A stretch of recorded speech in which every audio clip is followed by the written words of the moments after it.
Today I'm going to be interviewing Maria Snyder for my job as a meteorologist. Are you ready for the first question? Yes, I am.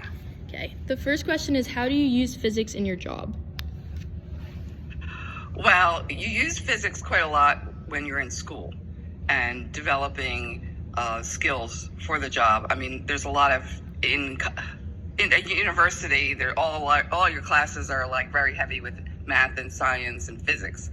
When you get out onto the job site, it's a little different. It's like you're using models that use that physics that you learn. So you know how that weather prediction model, you know how it works because you know what it's using, like what physics formulas it's using. So you have that, so it's not just using using a tool that you don't know how it works. Same with instrumentation, like meteorological instrumentation. I mean, that's all physics on how that works. And knowing how it works, so that when you're out at a site and it breaks, that kind of helps you to be able to fix it and know the workings of it. So yes, that's what you use. Those classes are useful for at the job. Okay, thank you for that answer. My second question is, what's the most important skill you need to have for this job? Well, you need to know, be able to, if you're forecasting, you have to be able to pay attention to details because you're getting a lot of data coming in, and these weather prediction models are really good, but they're not 100%. So what you need to do is you need to be able to look at the data and then also look at the history of that area. Because, like, for example, my area, they predict thunderstorms, but we never get hit by those thunderstorms because of the way the landscape is. They tend to go north of us. So when we hear a prediction for heavy thunderstorms, we're not too worried because we know that they'll probably go north of us. But since I know that area so well, I can adjust the forecast. So I can tell people, no, we're not getting thunderstorms tonight because of that. So I think if you're forecasting for like the city of Philadelphia, you need to know like how that city affects the weather systems that come through so that you can make an even more accurate forecast than what the weather prediction models are doing. Okay, so you should kind of know like where you live and how it typically is along with reading the data that you pick up?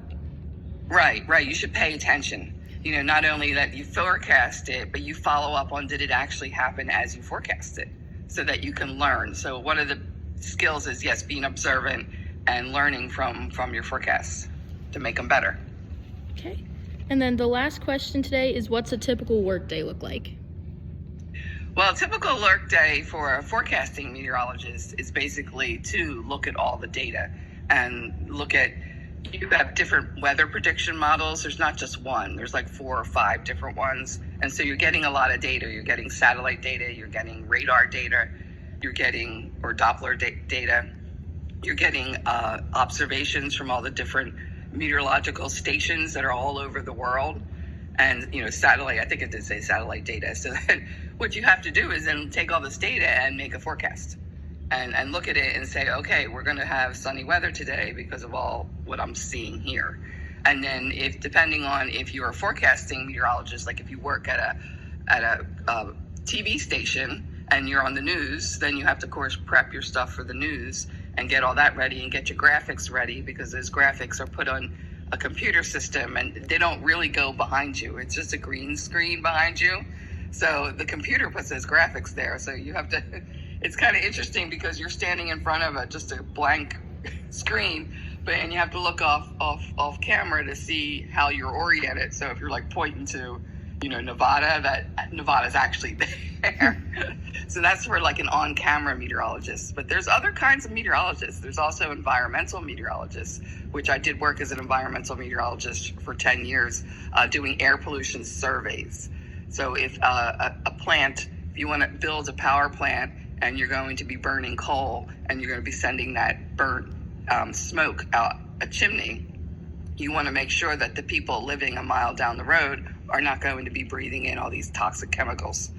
So I use models for that. Again, computer models to predict how much concentration of the pollutant would be downwind of that smokestack. And I also set up weather towers, to take accurate on-site data of the wind direction and wind speed. So we knew the prevalent wind direction.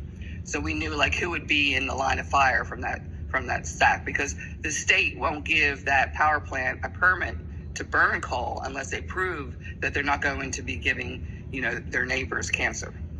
So meteorology you can use the degree for many different jobs, and they're all very interesting. There's some that help predict the weather for crops, so that the people on Wall Street can say, oh, I'm going to buy shares in, for the corn crop because we think the corn crop's going to be really good this year because of the weather. So, and of course, airports, very important job. So. Okay. Thank you for your time today and for answering all the questions. Those are the only 3 that I have, but thank you welcome. again.